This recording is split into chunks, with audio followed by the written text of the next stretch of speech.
first off, just kind of tell me how we're recording this one a little later than I've recorded some of these others. So just how is summer and then the start of pads been for you guys?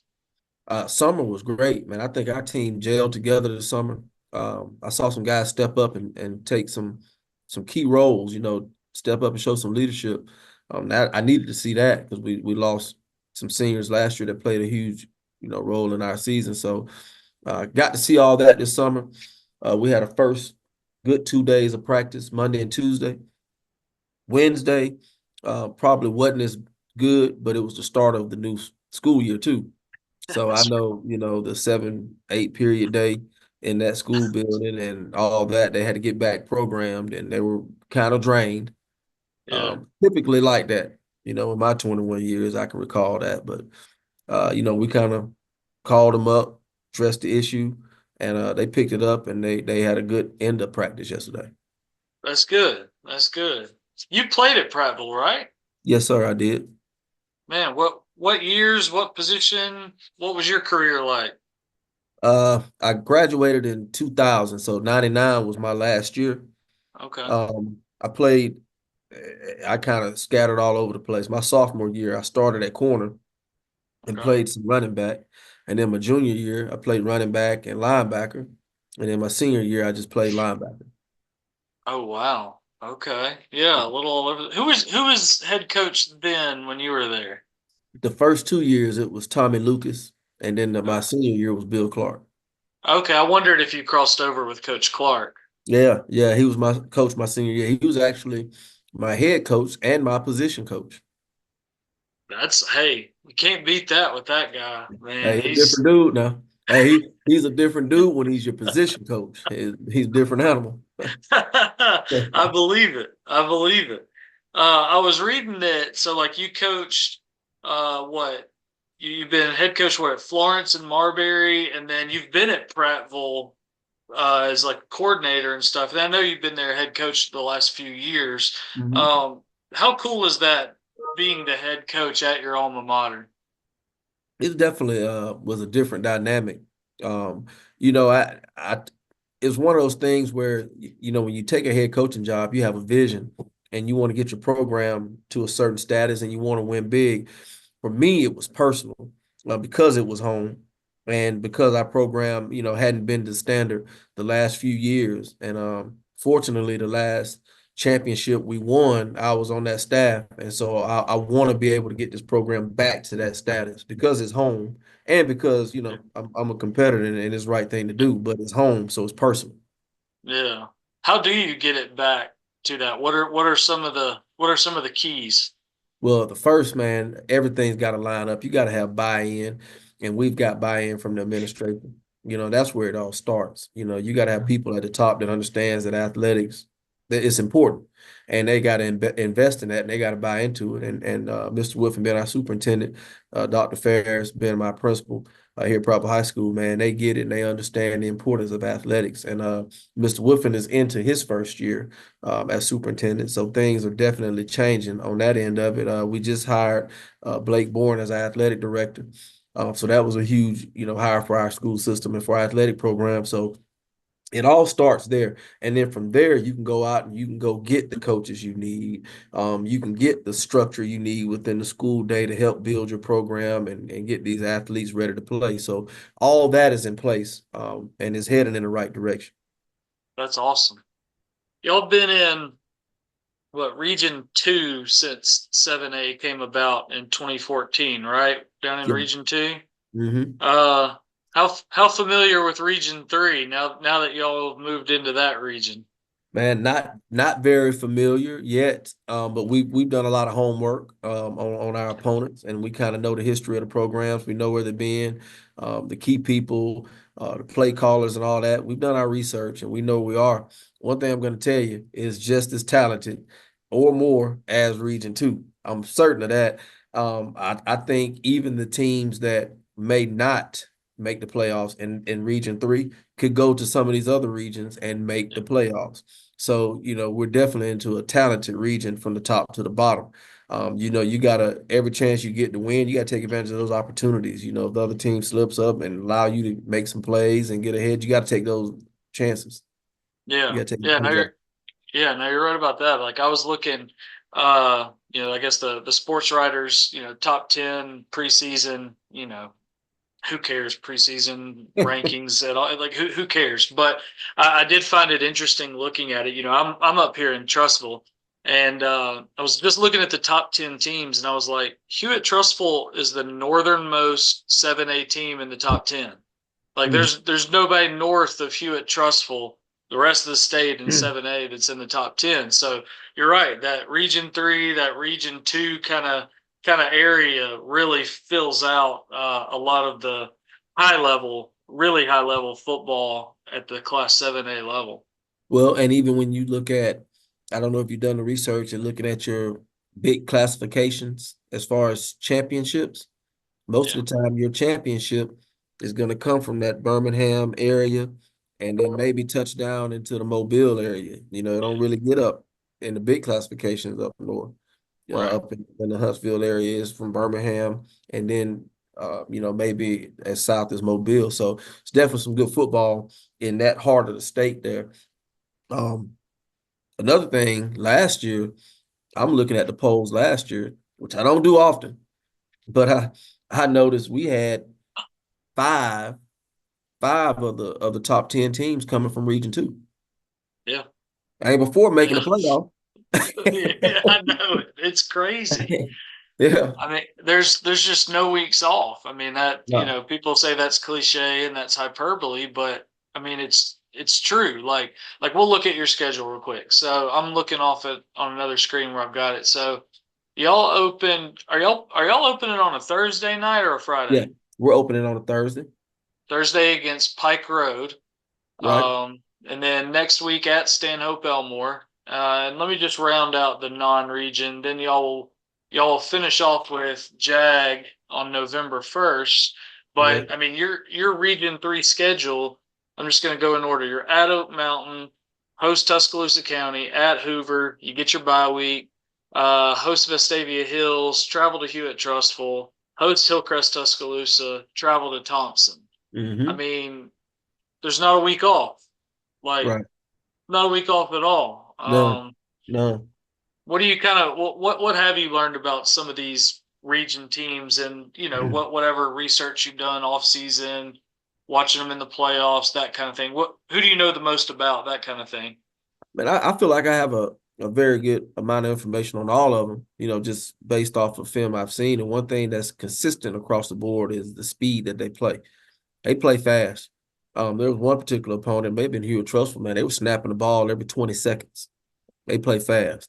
Yeah, So, we kind of built our offseason around that type of tempo, that type of mentality to learn how to operate and play at that speed because that's what they do. We pride ourselves on playing fast as well. So we're going to play fast also. But, this region from the top to the bottom, man, they're snapping that ball and it is happening fast. So we yeah, got to get lined up. That's half your battle. If you get lined up, you got a chance. You don't get lined up, I mean, you cutting your chances in half of being able to have a successful play. yeah. No, that's it. It's funny. There was I mean, obviously you know this better than me, where whether it be your speed, your physicality, all those different things can be based on your personnel. I mean, it's high school football. If you've got really fast guys one year, you might not have them the next, that kind of deal. But Hewitt Trustful and Vestavia Hills play notoriously fast, Mm-hmm. and I can't remember if it was last year or the year before. I covered that game, the regular season game, and it was like both teams scored like two touchdowns before butts were in the seats. Like it was like 16-14, like 4 minutes into the game or something like that. And I'm keeping stats for every play, and my hand's about to fall off, and we weren't even into the first quarter. I'm like, we want to play some ball control here, maybe. Let's slow this thing down a little bit. I mean, we were on pace for like a 80-76 game. It's fast, Yeah, fast, fast. yeah, So yeah. It that'll be happened. f- that'll be fun for y'all to Is that fun for y'all? Like you've had the same ish region opponents for years, and now you get to go to some new places, see some new teams. Is there an intrigue in that for y'all? I mean, it is because you play the same team over and over again, and you kind of know what to expect, and your kids know it, and but going up here is new territory, new area for our guys. Different opponents, different style of play. I think it'll mesh well with who we are as a program and as a team. Yeah. Y'all are going to be traveling a lot this year because y'all got some stuff going on at your stadium, right? Like I don't know what all y'all are having done there. All right, we've torn down the visitor stands and we're Okay. rebuilding, and it's going to be the home side. We're building new locker rooms. We're building concession stands, bathrooms, throughout ticket booth, parking, all that stuff. So we're renovating the stadium. It's going to be a really nice venue here in the future. It's going to be a great place to play. Yeah. So y'all's home games then this year, y'all are playing at Wetumpka? Playing our home games at Wetumpka. How far is that from y'all? It's going to be about a 25 minute drive. So it ain't Okay. terribly bad, but I mean, it's still ain't a home game, but it's where our home games are. Is there like I mean, you haven't done it yet, but is there just a different level of just the game day logistics preparation kind of stuff when you're not just walking out the door and you're at your facility. You've got to get on a bus for everything. I mean, is Yeah. there a different level of preparation for you guys? Yeah, it's a different level. But now let's take it back to playing at home. We play in a city stadium, so we don't ever get to walk out of the back door That's true. to play at home. But That's true. the drive is a little different. We just going Yeah. downtown when we're at Stanley Stadium. But yeah, we will get it on the bus, and at three o'clock is when we'll start our pregame routine. 3 o'clock. So I like to be where we are at 3 o'clock, and if there's any positive to it, we're going to eat pregame meal near the stadium. And so we'll be able to walk to the locker room from there. We'll be able to have meetings at the stadium and all that. So everything will be centralized. Our guys will be able to get off their feet, relax, and all that kind of stuff at the stadium. So once we travel the first time, like the travel is done, we're there. We'll Right. have meetings and stuff with the staff. I mean, we're there. And with Tompkins City, they've done a great job, man, of just helping us make that as home as we could, and or much like home. Yeah. And but it's an away game essentially, but we just got to figure out how to make it home. That's right. How Yeah. long do y'all expect that to be your home away from home? Is there like if we come November and y'all are sitting in a playoff position, is there a chance y'all are back in your building or is it I'll know longer? more about that November 1st because we're gonna play that last game. The plan is to play it at Stanley Stadium. Okay. I don't know the condition of the stadium at the time. If it's not going to be 100% completed, we're going to have to make, some adjustments to where we could play it, Sure. similar to how it was last year when we played at Stanley Stadium. They were doing the renovations. So the worst case scenario would be similar to that. Worst case scenario.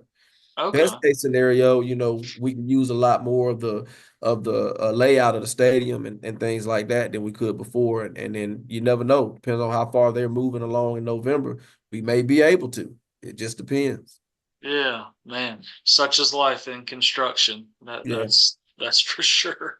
Yeah. Um, how do you feel about I'm learning a bit about Prattville, like they've been kind of out of our scope, and now you're coming into the scope, like kind of like Hillcrest. I recorded one of these with Coach Mitchell at Hillcrest, and wanted to learn more about their program, knew some surface level stuff, but now in region, we'll see you guys a lot.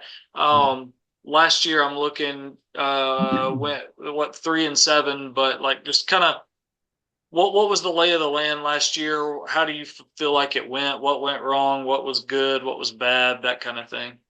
Yeah, 3-7, it definitely doesn't tell the success that you actually gained. Of course, you want to win every game. Sure. We had a senior class that was very competitive. We just were not very deep. So we played a lot of sophomores and even freshmen last year because we were not Oh, deep, especially on the defensive line. We were very thin there. Played tons of sophomores that are juniors now, and even played a couple of freshmen. So with that being said, with Trigger Man, that was his first year behind the center in the big show. And he grew every week. He got better every week. and as a competitor. And we were just in a tough region, and they were more, I'd say, senior heavy and guys that were, ready to play at that level. Right. And so we had to take our lumps. And so you had to choose, you're either going to take them now, or you're going to take them later. So we took them. We played those young guys and Yeah. developed them because that's what we had. And so, feeling better about it this year because we're a junior heavy team. We got some talented seniors now, but we're a junior heavy team, and we got a good group of sophomores. So your Okay. future's bright. Yeah, that's it. How are or who are some of these guys that so far have kind of stood out, just both sides of the ball? Like who are some names to watch for folks? Well, I'm gonna tell you, offensive line, we're gonna start with Brian Moody. He's a starter for us last year and he's starting for us now, man. He's kind of taking a leadership role up front. And actually, we got three seniors that are doing very well for us up front. Zane Viscom plays right guard for us. Man, and he worked himself into the rotation last year and he's been holding it down. He's a guy that I can depend on, we can depend on week in and week out. And then Kendon Brown has been a shocker. Kendon, just looking at where he was as a sophomore, he has come a long way. He's come a long way, man, and he's competing right now. He's in the starting rotation. He's a very physical nature kid. So just waiting on him, just the light bulb to come on, and him just have a breakout year up front. Of Yeah. course, I told you Gavin Rigdon, our quarterback, he's back, and man, he's playing with a whole lot more confidence. Just looking at him deliver the ball and operate the offense, he's confidence would be the thing that I say he improved on. He's confident putting the ball in there. He's confident taking shots down the field. He's confident doing those things. KJ Blue, who was a 3-year starter, started as a sophomore for us. He's coming back. It's my bell. School is back. Yeah. Yeah. So KJ Blue, 3-year starter. And he's going to be a very busy man. I mean, he's playing a lot of roles for us. He's going to see some time on defense. Tristan Blackman would be a guy that probably took the stage as a shocker to a lot of people. Tristan was a receiver for us last year, and we transitioned him into running back. So he's playing running back for. He's a big back. He's 6'1.5", 195 Oh and he wow. runs it hard, ball friendly, so we can, get the ball to him out of the backfield and all those things. Brody Bowman is a senior at receiver that's been doing some big things for us. Tanner Eamon is a sophomore. He's 6'5" kid. Wow. So we have, guys like that have really, just taken a role. Our fullback, Colin Seegers, he's a returning starter. Um, he's been around for a long time, it seems like. He's been making plays for us for a long time. So proud of all those guys, man. But offensively, that's the core group of our guys that are coming back. Um, Starting a junior as well on the offensive line, Gabe Givens, and also a sophomore, Warren Moore, who's been a shocker as well. Is kind of just taking it by the horns and getting it done. Defensively, told you we're junior heavy up front because we played a lot of those as sophomores last year. But our senior, Jamari Reed, um, he's a 2-year starter. He's kind of the leader of the defense, the leader up front. He gets after it real well. Callahan Minor is a junior. He played a lot for us last year as a sophomore. Jake McConnell's a junior, which played a lot for us. We have the rising sophomore who's been getting a lot of attention, in the recruiting world. He's about got every SEC offer. Elijah Brown, he's an upcoming sophomore. Linebacker wise, Sam Cook, returning starter. Tim Rollinson is our nickel. He's a returning starter. And then our secondary is pretty much practically new with the exception of Chris Clary, who started a few games for us at corner, but they're practically new out there.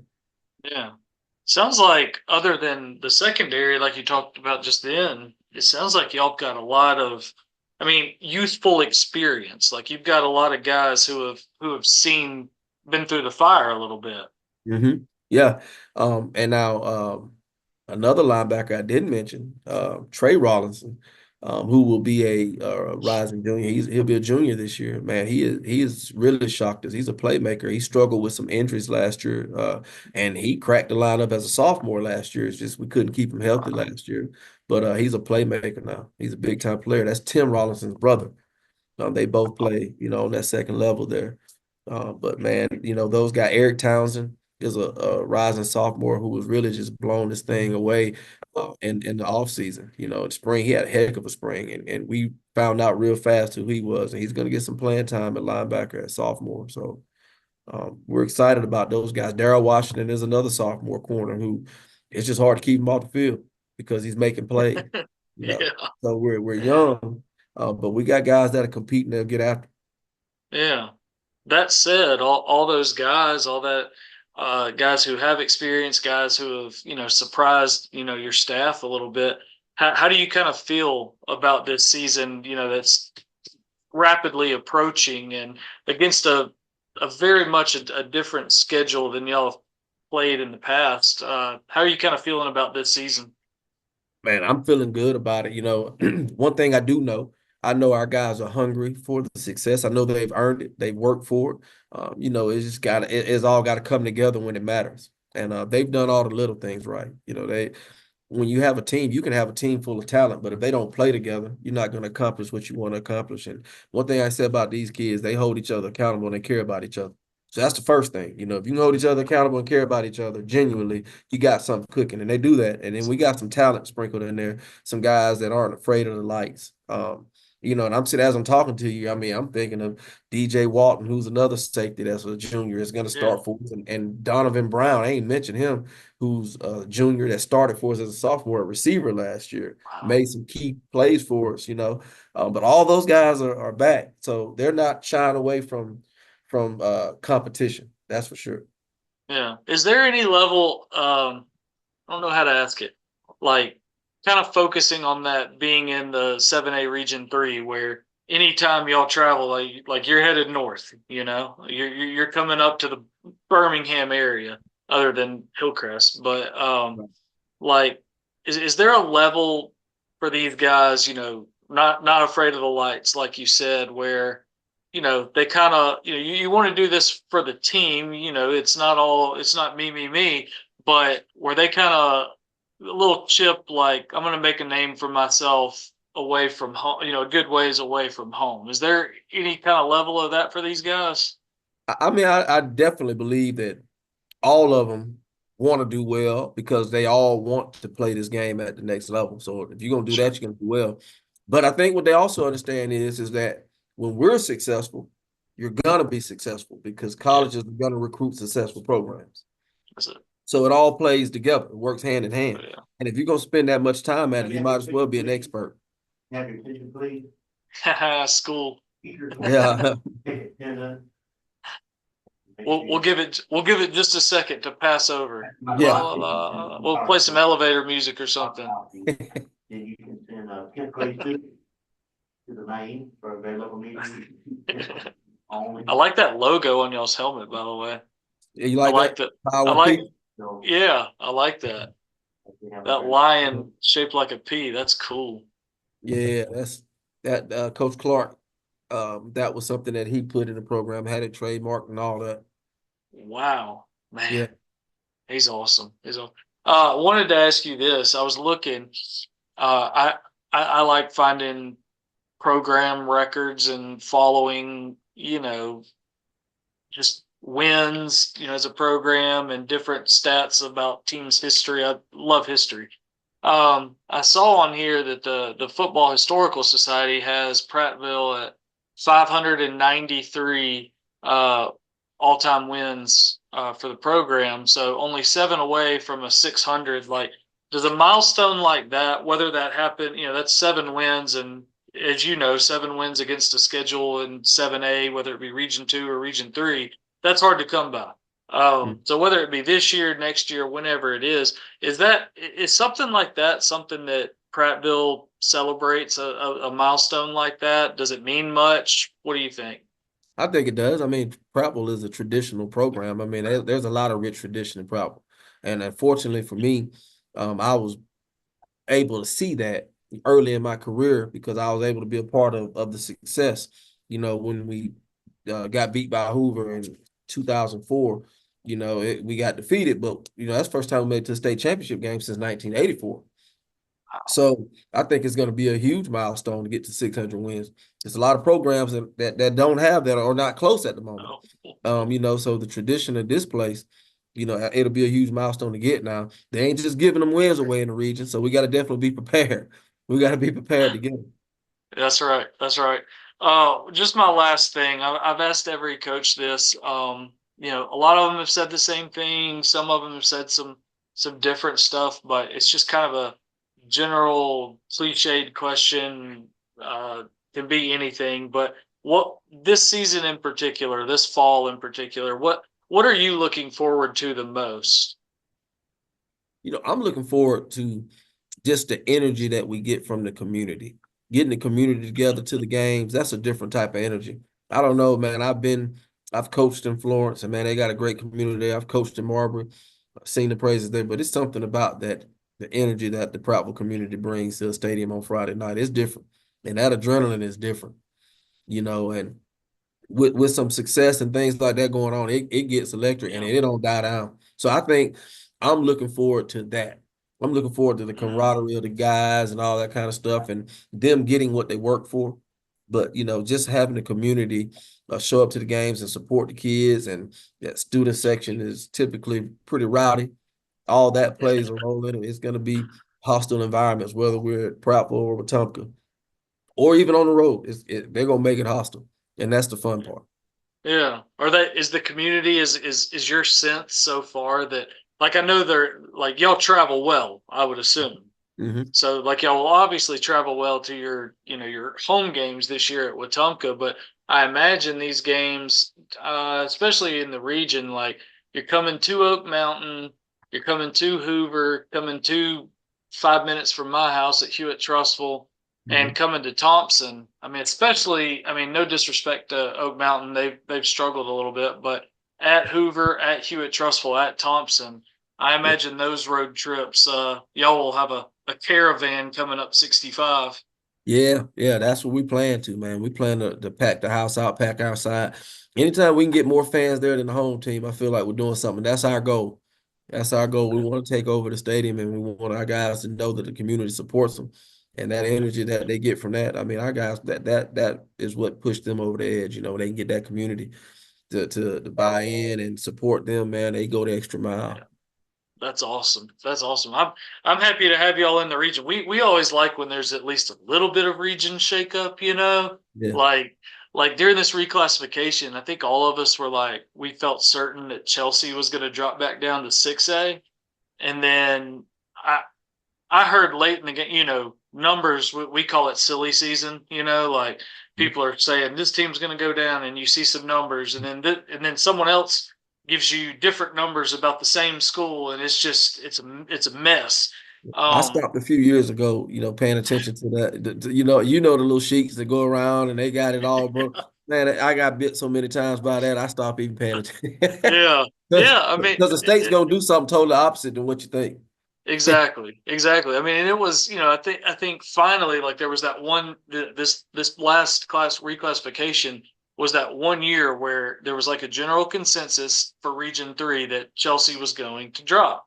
And so all of us kind of believed that. And then I started hearing kind of late in the game, like after the Super 7, that Spain Park might be kind of teetering on that edge. And I was like, what? Like Spain Park? And then I heard they were like, yeah, we're probably going to drop at least for these next 2 years. In 2 years we might be right back up to 7A.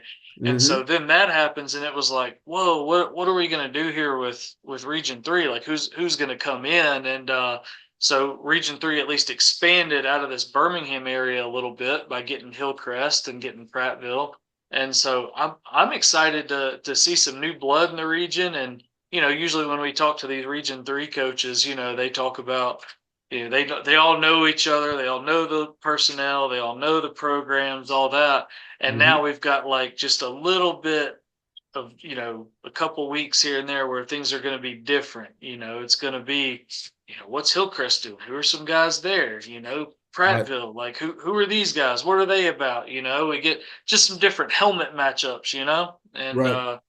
I'm excited about it. I'm excited to have you guys in the region and have Hillcrest Tuscaloosa in the region, and see what the competition is like this fall. Yes, sir. I'm excited as well, man. It's gonna make for a fun football season. It's gonna be a ball game every week. It ain't no such thing as a down week. No, no, it certainly is not. Well, I appreciate you doing this, Coach, and wish you guys a lot of luck this fall. And maybe I'm trying to think. I don't know where I'll be week to week. We kind of bounce around, and I know that October 11th week is a full one, but Prattville at Hewitt Trustful is 5 minutes from the house. So You if got to I'm be there, there, man. You got to I'll be say there. if I'm there at that one, I'll pop over. I'll pop. I like to do. I don't cover from any press box ever, unless it's pouring down rain and the stadium actually has a press box that has a spot for the press, Yeah. because most don't. Uh, I try to do like we try to not be seen as biased. I never want anyone to be like, oh, he just covers that team. So like depending on like if I'm at a Hewitt Trustful, let's say I'm at a Hewitt Trustful Vestavia. I'm not wearing red. I'm not wearing blue. I'm going to wear like green or something. And then I'm going to cover the first half on the Hewitt Trustful sideline, and I'm going to cover the second half on the Vestavia Hills sideline. No parent is going to get on to me for being like, you only focused on this or that. I'm not going to have it. So Well, if I y'all, guess I'll save my Prattville shirt that I was gonna give you. Get you to wear on the sideline. I'll wear it not at a game. I've gotten some of that stuff over the years, and I'll wear it around the house. Yeah. I'll wear it out, but at a game, no, I'm going as neutral can be. You've heard from parents over the years. I hear from them too. Yeah. And Hey, just to keep it simple, just get you a couple Dallas Cowboy shirts. oh You can't no, go wrong there. oh I mean, no, you ain't gonna make any oh friends, no, but oh no, Dallas Cowboys. yeah. You're so you're a lifelong Cowboys guy. I am. Oh I man, am. how much of how much has these last 3 decades hurt you? They hurt, man. They hurt. It's hard. It's rough on them. And it I seems, you got some people that don't like other teams, but it's like everybody hates the Cowboys. yeah. We ain't got Well, nobody. We have no partner. yeah, they're the Yankees. Yeah. It's the team easy to hate that has all the money and blah blah blah and all that. But I don't Yeah. know. I don't really have an NFL team. Like I like watching it. I do. And Well, there was that's a a way to time. be neutral though. On Friday night, just put a Cowboy shirt on.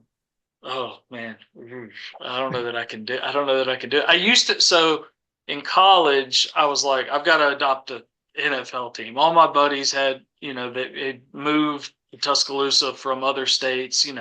Had guys that were, Jaguars fans. God help them. And some other teams. And I was like, I got to pick a team, and I didn't want to just be like I'm a lifelong Atlanta Braves fan, and yeah, a lot of that's geographical, but it's a family thing too. That's easy to say in Alabama, Mm-hmm. but I didn't want to just be like, okay, I'm a Atlanta fan, so I'll just be a Falcons fan. My brother Right. is a long tortured Falcons fan, and he just seems miserable. So I'm like, I just don't want to elect being miserable. Yeah. And so I started looking, and D'Amico Ryans was one of my favorite guys ever at Alabama. And this is when he was with the Texans, not now as the head coach, but when he was running that defense. And they had Antonio Caldwell. So they had some Bama guys. And then while I was in college or near the end of my college career, they draft Kareem Jackson from Alabama. And Right. so I was like, I'm going to be a Texans guy. And so I was a Texans guy and hey, and that was not the cool thing to do. They were not very good. Right. And so Well, I'm like, they do were I all just right. like, well, I'm like, now do I just kind of rekindle that fandom, but it'll make me seem like a bandwagoner because, their trajectory right now is like this. Yeah. Yeah. So I don't Well, know. I might have to be a little interstate rival with you there and go with Houston instead of Dallas. that's fine. I mean, it could be a whole lot worse. You could be a Broncos fan, and we don't. Yeah. So it could be a whole lot worse. Man, we'll see if Bo Nix gets that. If he starts much, we'll Yeah. see. Now We, I like Bo Nick. So if he's, yeah, I might cheer for him. yeah, I ain't, I just can't. him. Yeah, just him. It ain't going too much further than that. That's what I've heard from coaches over the years. Like, you try to ask them like, who are you a fan of? And they're like, I'm just a fan of the teams that have my guys on it, guys that played at my high school or college or whatever. And I don't really have a team. I just follow my guys. But we got to find some fandom somewhere. Maybe it'll be Houston. Yeah, you're right. Maybe. That'll be my way of avoiding that star on my hat on Friday nights. Ain't nothing like being a star, man. Oh, oh, you've used that before. That was No, actually, that's the scripted right first there. time, man. And so Hey, I'm hoping, I'm hoping, the higher ups over there see this interview. Maybe I can come over there and do a couple interviews with them. hey, there you go. There you go. Love it. Well, I appreciate you, Coach. This was fun. Yes, sir. I appreciate you having me on. Yeah, thank you for doing it, and hopefully we will run into each other at some point this fall and see if Prattville can make a little bit of noise up here in Birmingham. Yes, sir. Absolutely. Sounds good. Thank you. All right. Take care. You too. Bye.